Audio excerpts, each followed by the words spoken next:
So hello guys, अपना 5 module start हो रहा है। उसमें हम डेटाबेस फंडामेंटल्स के बारे में बात करेंगे। उसमें 5.1 है explain the database concept and the purpose of database. So अभी इसके बारे में बात करते हैं। उसमें देखते हैं कि क्या क्या हम देखने वाले हैं। सो यहाँ पे देखेंगे यूजेज ऑफ डेटाबेस, उसमें देखेंगे और उसमें देखेंगे कौन कौन सी क्वेरीज होती है। यहाँ पे देखेंगे फ्लैट फाइल क्या होती है, डेटाबेस क्या होता है, रिकॉर्ड्स के बारे में देखेंगे और स्टोरेज के बारे में समझेंगे। सो यहाँ पे आ जाता है कि पहले तो बात करते हैं कि डेटाबेस होता क्या है। सो आपको नहीं पता होगा कि डेटाबेस क्या है, तो मैं उसको थियरिकल वे में नहीं बता रहा हूँ, बट आपको एक एग्जांपल के थ्रू बता रहा हूँ जिससे आपका अंडरस्टैंडिंग हो जाए। यहाँ पे देखो क्लाइंट है। क्लाइंट मतलब आपका वे जो भी लैपटॉप आप चला रहे हो, फोन चला रहे हो, या फिर कोई भी आपका डेस्कटॉप वगैरह हो सकता है जिसमें आप कोई वेबसाइट सर्व कर रहे हो, मतलब सर्च कर रहे हो, या फिर उसमें आप लॉगिन करना चाह रहे हो। मतलब यहाँ पे देखो एक लॉगिन पेज है, जैसे ईमेल और पासवर्ड। सो आपने क्रिएट किया होगा अपना अकाउंट। आपने कभी सोचा है ये जो क्रिएट किया अकाउंट है वो कहाँ पे जाता है? सो यहाँ पे देखो एक सर्वर है जहाँ पे एक वेब सर्वर, इसको वेब सर्वर्स की तरह कंसीडर करो। वेब सर्वर क्या होता है? जो वेबसाइट होस्ट होता है, जहाँ पे वेबसाइट होस्ट होता है। और ये सब जो पेज वगैरह आप दिख रहे हो, जीयूआई बोलते हैं उसको, मतलब यूआई यूएक्स भी बोल सकते हो और जीयूआई भी बोल सकते हो। आपको जो जीयूआई इंटरफेस दिख रहा है वो उसकी वजह से ही दिख रहा है, क्योंकि वेब सर्वर पीछे चालू है, मतलब आप एक्सेस कर रहे हो वेब का। सो यहाँ पे देखो लॉगिन पेज यहाँ पे है, और वेब सर्वर के थ्रू आप कुछ भी डाल रहे हो।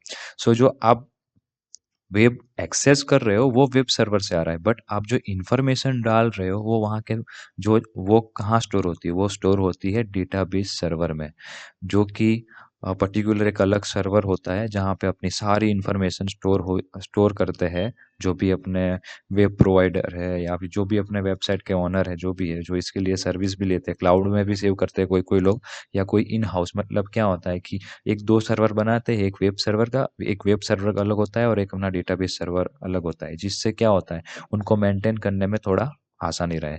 सो यहाँ पे देखो, मैं फॉर एग्जांपल मेरे पास डेटाबेस है, तो डेटाबेस में कौन कौन सी डिटेल्स होगी? जैसे मान लो यहाँ पे लॉगिन पेज और पासवर्ड है। सो यहाँ पे bob@example.net करके इसका ईमेल एड्रेस है और इसका पासवर्ड ये है। सो ये डालेगा तो जैसे ही लॉगिन हो जाएगा। बट ये जो डेटाबेस सर्वर के साथ क्वेरी के थ्रू अंडरस्टैंड करके ये सारी चीज़ें अपने को देता है और अपना एक्सेस कर पाते हैं। अभी इतना डीपली नहीं जाना है, अभी चलते हैं नेक्स्ट स्लाइड पे। सो नेक्स्ट स्लाइड पे आने के बाद यहाँ पे यूजेस ऑफ डेटाबेस लिखा है। सो उसका यूज़ क्या है, ये सारी चीज़ें देखते हैं। सो इसके बारे में बात करें, सो डेटाबेस में आपको बता ही दिया हो कि कहाँ पे यूज़ होता है। वेबसाइट, बहुत सारी चीज़ों में जहाँ पे डेटा स्टोर करने की बात आती है वहाँ पे डेटाबेस यूज़ होता ही होता है। यहाँ पे देखो structure query language is the domain specific language used to manage data, specially in relational database management system. अब आप बोलोगे कि रिलेशनल डेटाबेस सिस्टम क्या होता है? अब मानो कि आपके गवर्नमेंट में बहुत सारे गवर्नमेंट के फॉर्म भरे होंगे आपने, कोई सा भी अपने, इवन आधार कार्ड का भी कुछ वेरिफिकेशन वगैरह करने के लिए फॉर्म भरा होगा। सो आपने कभी सोचा है कि ये कैसे स्टोर होता है, कैसे नहीं होता है? सो अपनी जो जो भी फिजिकल डिटेल्स है, जैसे मान लो कि मेरा नेम हो गया, एज हो गया, जो मेरा फिजिकल एड्रेस हो गया, वो सारा स्टोर होता है एक अलग डेटाबेस में। और जो मेरा आधार कार्ड है, जो मेरा पान कार्ड है, या फिर जो भी अपना डॉक्यूमेंट है, वो स्टोर होता है एक अलग डेटाबेस में। मतलब मान लो मैं फॉर एग्जांपल मैं एक डेटाबेस बना रहा हूँ, इंफॉर्मेशन डेटाबेस, और एक बना रहा हूँ मेरा इमेज डेटा बेस। सो मैं क्या करूँगा, उन दोनों को एक साथ कनेक्ट करूँगा, जिससे मैं एक क्वेरी, मतलब एक फ़िल्टर या फिर कुछ भी क्वेरी लगाऊँगा, जिससे मेरा वो दोनों रिलेशन के थ्रू मतलब कम्युनिकेट कर सके। जैसे मान लो कि फॉर एग्ज़ाम्पल अमित का एक डेटा है, जो कि उसका इमेज वगैरह है, तो जहाँ पे हम अपलोड करेंगे ना, उस टाइम पे एक आईडी क्रिएट हुई होगी। जैसे अमित का एक आधार कार्ड है, उसकी एक आईडी बनी हुई है। बट एसक्यूएल या जो भी अपनी क्वेरी लैंग्वेज होती है, उसमें क्या होता है, कम्युनिकेशन हो जाता है कि ये अमित नाम का जो बंदा है उसका रिलेशन हो रहा है इस डॉक्यूमेंट से। बाकी अपना डेटाबेस है या किसी को पता नहीं रहता है कि अमित का आधार कार्ड कौन सा है। वो तो पीछे ऐसी क्वेरी लैंग्वेज या कुछ ऐसा बैकएंड में चलता है जिससे वो अपने को निकाल के देता है कि अमित का आधार कार्ड ये है। अभी अपना मोटा-मोटा अंडरस्टैंडिंग करने के लिए बहुत सही एग्ज़ाम्पल है। सो यहाँ पे हम बात करेंगे कि क्रिएट क्या होता है, इसके बारे में थियरी में ही बात करेंगे। सो अभी आपको पढ़ के भी बता लेते हैं कि क्या होता है। Make a new database create, मतलब आपको डेटाबेस कभी क्रिएट करना है या फिर टेबल्स बनाने हैं तो क्रिएट कमांड होता है एसक्यूएल में, मतलब स्ट्रक्चर क्वेरी लैंग्वेज में। सो यहाँ पे एग्जांपल भी दिया है कि क्रिएट टेबल स्टूडेंट्स, मतलब क्या बोल रहा हूँ कि मेरे को एक टेबल दो, मतलब टेबल क्रिएट कर रहा हूँ स्टूडेंट का, जिसमें मैं नेम स्टोर कर सकूँ, जिसमें मैं एज उसका एज स्टोर कर सकूँ, और मेरे को ग्रेड से ग्रेड भी स्टोर करवाना है। मतलब मान लो कोई स्कूल की वेबसाइट है, उसमें मेरे को ये सारे पैरामीटर्स है जो भी वो मेरे को डालना है, तो मैं ये सारी चीज़ें ऐसे बनाऊंगा। क्यों? क्योंकि मेरे डेटाबेस में वो स्टोर हो। मतलब एज नंबर में होता है तो यहाँ पे इंट लिया है। मतलब अभी देखेंगे, प्रैक्टिकल में देखेंगे तो आपको ज़्यादा समझ आ जाएगा। अभी चलते हैं नेक्स्ट स्लाइड पे। सो नेक्स्ट स्लाइड पे आने के बाद यहाँ पे देखो इम्पोर्ट एंड इनपुट का एक है, जो कि स्ट्रक्चर के वेरी लैंग्वेज में ज़्यादातर यूज होता है। Add data into the database, मतलब डेटा डेटा को डेटाबेस में जब ऐड करवाना होता है तो अपन इनपुट या इंपोर्ट यूज करते हैं। सो यहाँ पे क्या बोलते हैं, मैन्युअली एंटर और import data from file like Excel और CSV। मतलब कभी भी मेरे को CSV या एक्सेल फाइल का डेटा मेरे को इंपोर्ट कराना है तो ये कमांड डाल के मैं करवा सकता हूँ। जैसे insert into student value Amit, और यहाँ पे उसकी एज होगी 16, और यहाँ पे ए करा, मतलब ये ग्रेड का। ये पीछे की स्लाइड में आपने देखा ना, जो वही एग्जांपल इसमें डाल के दिखाया है। सो अभी क्वेरी के बारे में बात करते हैं कि क्वेरी होती क्या है। So ask the database to find और filter specific information, get useful answer from larger data. मतलब क्या होता है, बहुत सारे डेटा होते हैं। मान लो कि 500 रो या फिर 5 लाख की रो है, जिसमें मैन्युअली मेरे पास डेटा है। मतलब कोई कॉलेज है, उसमें मेरे 30,000 स्टूडेंट्स हैं, तो उसको कैसे मैं मैनेज करूंगा, तो मैं क्वेरी डालूंगा। मैं जैसे मान लो कि एक डिपार्टमेंट अलग होगा, दूसरा डिपार्टमेंट अलग होगा, तो मैं एक डिपार्टमेंट को पहले फिल्टर करूंगा यहाँ पे। ऐसे ही अभी मोटा मोटा अंडरस्टैंडिंग करने के लिए आप ऐसे समझो। सो यहाँ पे देखो, स्टूडेंट एब्स्ट्रिक्ट फ्रॉम स्टूडेंट्स लिखा है, सिलेक्ट एब्स्ट्रिक्ट फ्रॉम स्टूडेंट्स। मतलब क्या बोल रहा हूँ कि मेरे को स्टूडेंट टेबल में से, मतलब एब्स्ट्रिक्ट मतलब कहीं पे भी स्टूडेंट टेबल दिखे आपको तो लेके आओ।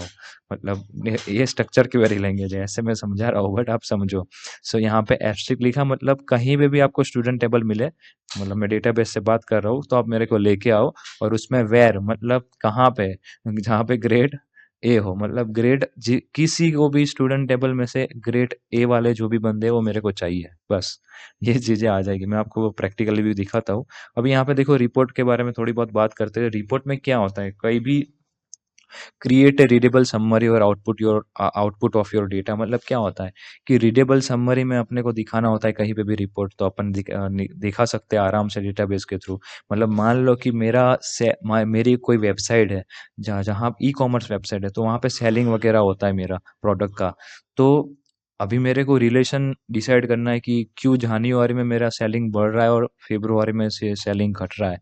सो उसको हम विजुअली ग्राफ के थ्रू अपन अंडरस्टैंड कर पाते हैं कि भाई ऐसा कौन सा रीजन है कि मेरा जनवरी में सेलिंग बढ़ जा रहा है और फरवरी में घट जा रहा है। सो यही चीज है कि show a chart of student by grade और प्रिंट ए रिपोर्ट कार्ड। मतलब यहाँ पे यही है कि मतलब मेरे को प्रिंसिपल को देने हैं कि ए ग्रेड वाले प्रिंसिपल ने मंगाया है कि ए ग्रेड वाले जो भी स्टूडेंट्स हैं उनके एडमिट कार्ड मुझे चाहिए, मतलब उनके चाहिए मार्क्स वगैरह। सो वो क्या करेंगे वो सीधा डालेंगे यहाँ पे क्वेरी के ए नंबर का ए ग्रेड जिसको आया है वो ला के दो, तो जितने भी ए ग्रेड वाले होंगे वो फिल्टर होकर सीधा मिल जाएंगे टीचर को, टीचर देगा प्रिंसिपल को। सो यहाँ पे देखो, expose to PDF Excel and chart, मतलब चार्ट में उसको देख सकते हैं, एक्सेल अभी मैं प्रैक्टिकली परफॉर्म करके देखते हैं। सो कैसे करना है, क्या करना है वो देखते हैं अभी। So let's see. सो यहाँ पे माई एसक्यूएल वर्कबेंच करके है, जो कि स्ट्रक्चर क्वेरी लैंग्वेज के लिए ज़्यादातर यूज होता है डेटाबेस में। सो एक डेटाबेस ही है, याद रखना ये। हाँ, माई एसक्यूएल एक डेटाबेस की तरह भी काम करता है और इसमें क्वेरी भी डाल सकते हैं अपन। सो यहाँ पे देखो, यहाँ पे मैनेज लिखा है, यहाँ पे इंस्टेंस लिखा है और यहाँ पे परफॉर्मेंस लिखा है, मतलब देख सकते हैं कि अपना डेटाबेस का परफॉर्मेंस कैसा आ रहा है, कैसे डी मतलब कितनी स्पीड में मेरा डेटा जा रहा है और कितनी स्पीड में आ रहा है, वो सारी चीज़ें उसमें आपको अभी नहीं जाना है। यहाँ पे स्कीमा लिखा है, स्कीमा में थोड़ी बात करेंगे आगे वीडियो में कि स्कीमा होता क्या है, बट अभी यहाँ पे स्कीमा में आ जा रहा हूँ क्योंकि यहाँ पे देखो एक SYS करके मतलब सिस्टम करके एक कोई डेटाबेस क्रिएट किया गया है, मतलब अंदर से ही। सो यहाँ पे देखो अभी क्रिएट करके एक अपनी क्वेरी थी। सो अभी मैं क्रिएट करके एक क्वेरी डालता हूँ, क्रिएट डेटाबेस।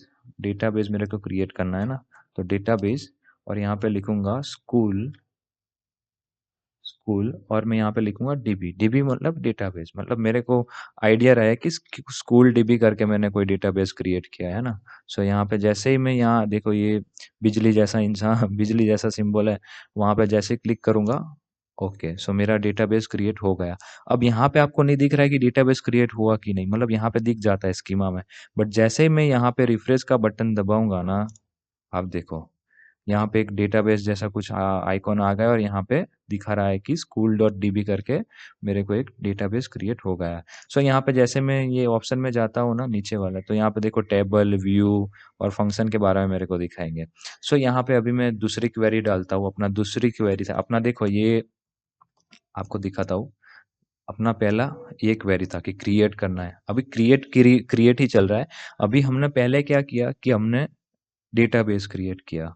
अब उसको क्या करेंगे कि पहले तो यूज़ करेंगे, भाई मेरे को यूज़ करना है कि भाई डेटा स्कूल स्कूल का मेरे को डेटा यूज़ करना है ना, तो स्कूल डीबी लिखूंगा और यहाँ पे देखो मैं स्कूल डीबी करके अब रन करा रहा हूँ, तो बोल रहा है कि आप यूज़ कर रहे हो अभी स्कूल डीबी। नेक्स्ट स्लाइड पे चलूंगा या फिर इसको निकाल भी सकते हो, और मैं यहाँ पे क्या करूँगा, क्रिएट करूँगा, क्रिएट, यहाँ पे क्रिएट। अब क्या करूँगा, टेबल क्रिएट करूँगा, मेरा डेटाबेस क्रिएट हो गया। अब मैं टेबल क्रिएट करूँगा और मैं लिखूँगा student. Student Q, STUDENT, student है ना। सो यहाँ पे स्टूडेंट क्रिएट करके यहाँ पे देखो,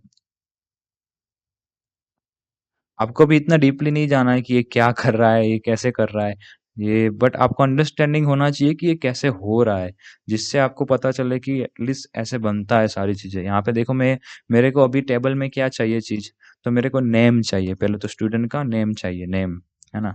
सो यहाँ पे नेम लिखूंगा और लिखूंगा मेरे को टेक्स्ट फॉर्मेट में चाहिए, क्यों, क्योंकि उसका नाम है तो टेक्स्ट में ही होगा, सीधी बात है। सॉरी। हम्म हम्म। और यहाँ पे एज होगी, तो एज किस फॉर्मेट में होती है, मोस्टली नंबर में ही होती है, तो मैं इंट यूज करूंगा, और इंट मतलब इंटीजर। और यहाँ पे ग्रेड, सो उसके ग्रेड किस फॉर्मेट में होंगे, मोस्टली टेक्स्ट फॉर्मेट में ही होंगे, क्योंकि कैरेक्टर होंगे ABC जो भी होगा अपना। और यहाँ पे इसको रन करते हैं, sorry, okay, 1 minute, just hold on. So अभी यहाँ पे देखते हैं कि क्या होता है, जैसे मैं रन करूँगा। सो यहाँ पे देखो सक्सेसफुली यहाँ पे मैसेज भी ड्रॉप होता है नीचे कि create table students name TXT as int grade करके जो भी है अपना, उसमें देखो यहाँ पे 0 रो दिखा रहा है, मतलब अभी कोई रो ऐड नहीं की है, मतलब कोई भी इंफॉर्मेशन नहीं आई है कोई भी पर्सन के बारे में। बट यहाँ पे कभी आप एरर आ रही है तो यहाँ पे ये जो एरर कोड भी फ्लैश करता है, तो यहाँ से आप समझ सकते हो कि ये एरर किस वजह से आ रही है, मेरी अभी एरर ही आ रही थी। So that's why I'm just stop this video. So and I just solved the error and it's really basic error. So अभी यहाँ पे क्रिएट टेबल करके हो अपना था, वो कंप्लीट हो गया। और यहाँ पे देखो इनपुट कोई भी मतलब डेटा मेरे को इंसर्ट करना है या फिर इनपुट करना है, तो अभी इसके बारे में थोड़ा बहुत देखते हैं। सो अभी मैं आपको कैसे दिखेगा कि आपका कौन सा टेबल यूज हो रहा है। सो यहाँ पे देखो, यहाँ पे है ना, ये जो अपना डेटाबेस यूज हो रहा होगा ना, वो थोड़ा ब्लैक हो जाएगा, है ना, जो यहाँ पे देखो आप इजीली देख पाओगे। जैसे यहाँ पे लिखोगे ना आप यूज school.db, सो यहाँ पे ब्लैक ब्लैक हो जाएगा, हाईलाइट हो जाएगा, जिससे आपको पता चलेगा कि अभी मैं स्कूल डीबी में यूज कर रहा हूँ। सो ये बेसिक चीज है, इसलिए मैं समझा रहा हूँ। सो यहाँ पे देखो सिलेक्ट एक करके अभी देखते हैं, सिलेक्ट फ्रॉम, मैं आपको एक टेबल दिखाता हूँ, अपना जो स्टूडेंट का टेबल दिखा ना, वो कैसे दिखेगा ना, वो मैं दिखा रहा हूँ। अब सिलेक्ट क्या होता है कि वो टेबल में से मेरे को सिलेक्ट करो। एब्स्ट्रिक्ट मतलब पूरे पूरा डेटाबेस में से मैं एब्स्ट्रैक्ट मतलब पूरे डेटाबेस में से फ्रॉम मेरे को क्या चाहिए, स्टूडेंट्स चाहिए। मैं स्टूडेंट्स नाम का कोई टेबल बनाया हो वो मेरे को शो करो। सो अभी मैं जैसे ही डालूंगा यहाँ पे देखो मेरा जो स्टूडेंट नाम का टेबल था जो भी मैंने बनाया था वो अभी यहाँ पे दिखा रहा है, नेम, एज और ग्रेड। सो अभी अभी क्या करते हैं, इसको थोड़ा नीचे कर लेते हैं और नीचे करने के बाद यहाँ पे देखो मैं कर रहा हूँ, अभी मैं इनपुट इंफॉर्मेशन डाल रहा हूँ। तो यहाँ पे मैं लिखूंगा इंसर्ट, इंसर्ट डालूंगा और लिखूंगा इनटू स्टूडेंट, टेबल का नेम, टेबल का नाम डालने के बाद एक मिनट, स्टूडेंट,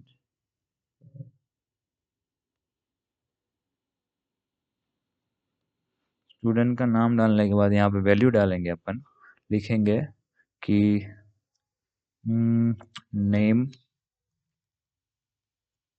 अपना जो भी था नेम, फिर क्या था अपना एज था, फिर अपना था ग्रेड, और यहाँ पे मैं लिखूंगा value, sorry my spell is bad, values, और नीचे चला जाता हूँ। नीचे आने के बाद यहाँ पे मैं लिखूंगा मेरा जो भी डेटा होगा, जैसे मेरा फर्स्ट था टैक्स, उसमें लिखूंगा अमित, है ना। सेकंड मेरा होगा, उसमें मैं लिखूंगा मेरा नंबर होगा जो कि एज होगी, तो मैं 16 डाल दूंगा। और मेरा और लास्ट जो अपना ग्रेड होगा उसमें मैं डालूंगा ए। ओके, सो यहाँ पे मैं डाल देता हूँ सेमी कॉलन। और यहाँ पे जैसे मैं रन करता हूँ तो आप देखना अभी यहाँ पे कुछ नहीं दिख रहा है, आपको कोई भी इंफॉर्मेशन नहीं दिख रही है अमित अमित से रिलेटेड। अभी जैसे मैं डालूंगा, सो यहाँ पे फिर से रन करूंगा, एक मिनट, माइनस, सो यहाँ पे मैंने 2 बार क्लिक कर दिया तो 2 बार उसने इन्फॉर्मेशन डाल दी। सो इसको आप डिलीट भी कर सकते हो, बट यहाँ पे देखो कि कैसे रन हुआ, मतलब क्या हुआ, इंसर्ट किया इनटू टेबल में, टेबल में मेरे को इंसर्ट करवाना था नेम, एज और ग्रेड। सो ऐसे इंसर्ट करवाया और यहाँ पे देखो बहुत सारे नाम है। सो मैं इसको जस्ट कॉपी करूंगा, कॉपी, और यहाँ पे मैं पेस्ट कर दे रहा हूँ, है ना। सो यहाँ पे ये जितने भी मेरे डेटा है वो शो हो जाएंगे सक्सेसफुली। और एक्स कर देता हूँ अभी। ओके, सो कुछ प्रॉब्लम आ रहा है अभी, 1 मिनट। Okay, 1 minute. सो यहाँ पे सक्सेसफुली मेरा ये जितने भी रो है वो ऐड हो गई है। और यहाँ पे मैं अभी मैं देखूँ सिलेक्ट फ्रॉम करके, सो सिलेक्ट फ्रॉम करने के बाद यहाँ पे देखो सक्सेसफुली मेरा जितने भी डेटा थे वो सारे मेरे डेटा एक टेबल में आ गए हैं।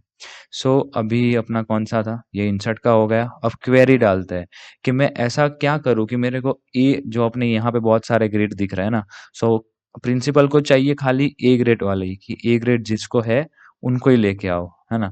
सो यहाँ पे अभी क्या करूंगा कि इसको मैं हटा दूंगा पूरा, और हटा के मैं, रुको, यहाँ पे मैं लिखा सिलेक्ट एब्स्ट्रैक्ट फ्रॉम स्टूडेंट, और मैं लिखूंगा वेर, क्यों, क्योंकि मेरे को चाहिए कि मेरे को ग्रेड, ग्रेड जितने ग्रेड अपने हुए हैं ना,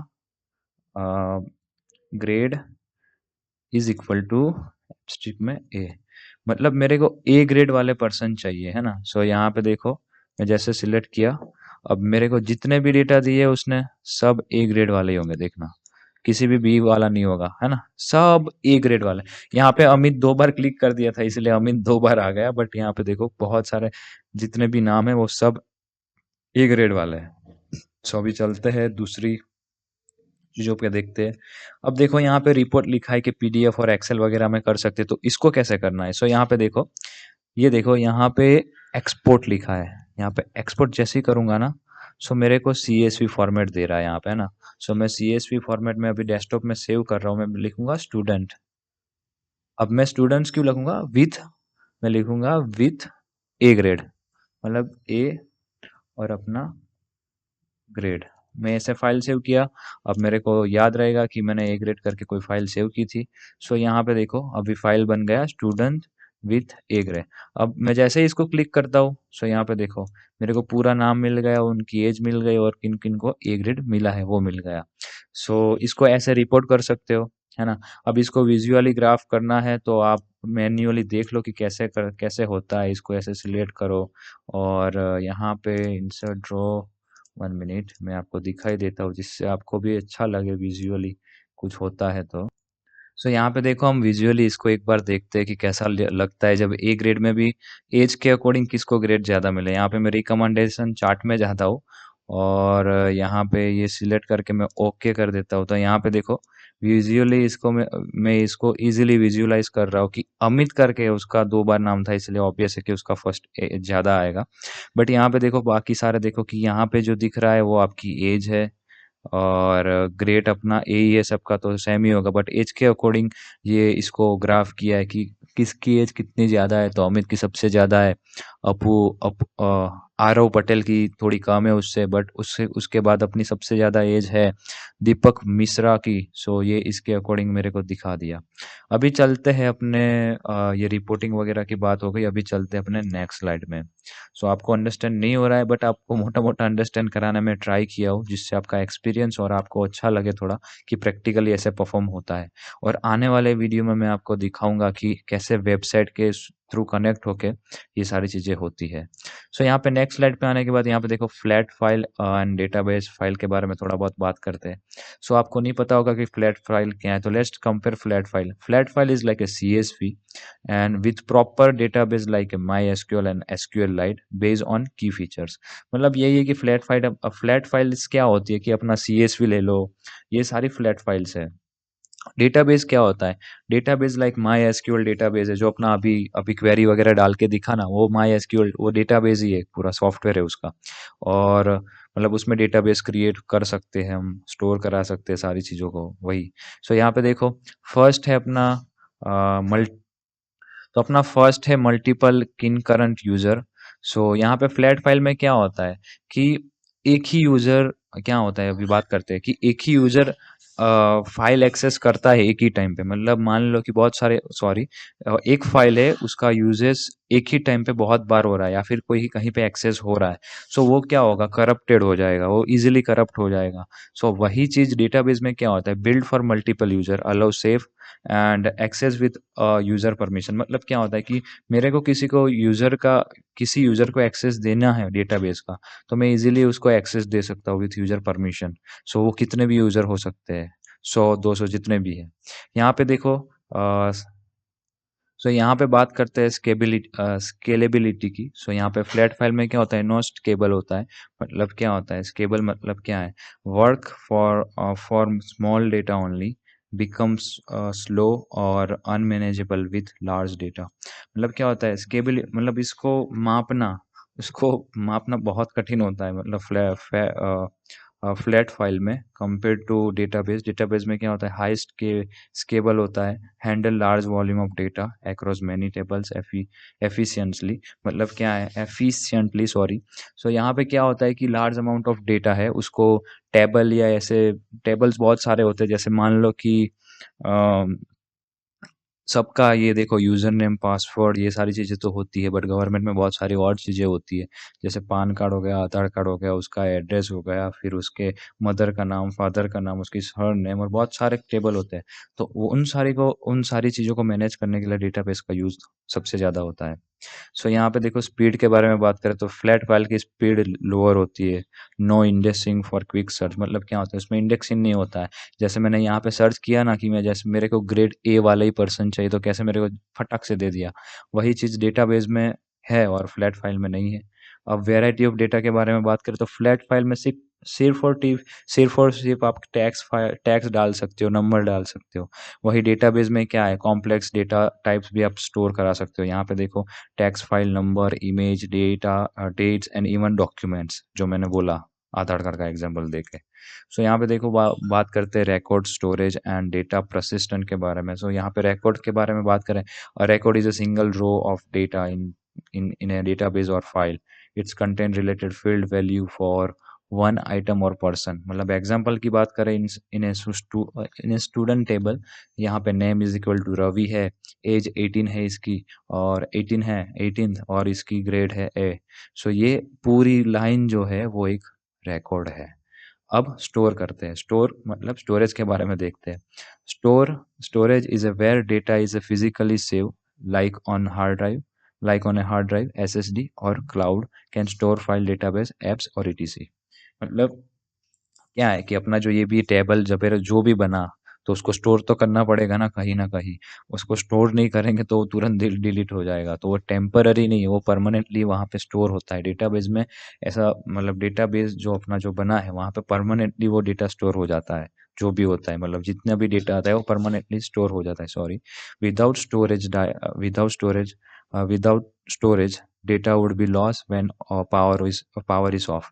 मतलब क्या होता है, कभी-कभी आपने किया होगा कि आपके पीसी या लैपटॉप या जो भी है आपके पास, आपने कभी फाइल कॉपी करना ट्राई किया है और आपने कभी-कभी क्या होता है कि पेन ड्राइव बीच में से निकाल दी, फाइल ट्रांसफर हो रही थी, पेन ड्राइव बीच में से निकाल दी। तो क्या होता है, जो जितना डेटा आपका कॉपी होया ना, जो जितना डेटा आपका कॉपी आपके पीसी में या फिर लैपटॉप में जो हो रहा है और हो गया है, वो डेटा तो वहाँ पे रहता ही है। जितना नहीं हुआ है वही चला जाता है।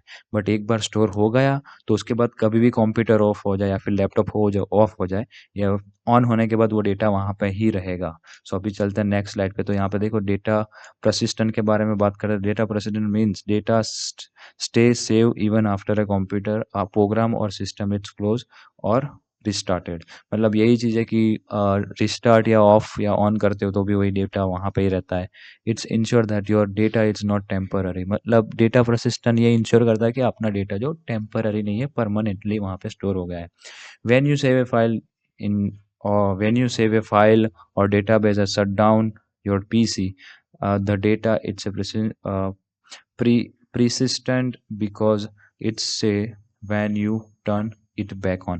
मतलब क्या होता है, कभी कभी डेटाबेस सर्वर क्या होता है कि डाउन हो जाता है या फिर कभी पावर कट हुआ तो वो डेटा बेस सर्वर बंद हो जाता है। बट जब डेटाबेस सर्वर चालू होता है तो वही डेटा वहाँ पे रहता है। सो यही डेटाबेस के एग्जांपल में है। But in in our laptop और कंप्यूटर के एग्जांपल में क्या होता है कि एसएसडी और हार्ड डिस्क के लिए होता है कि कभी भी आपने फाइल वगैरह सेव करके रख दी तो वो डिलीट नहीं होती, वो वहाँ पे ही रहती है। सो सेम एग्जांपल है। और यहाँ पे देखो छोटू सा ये तीनों का समरी दिया है। सो आप इसको देख के इजीली अंडरस्टैंड कर पाओगे। So thank you for watching my video and Tata bye bye, see you, take care।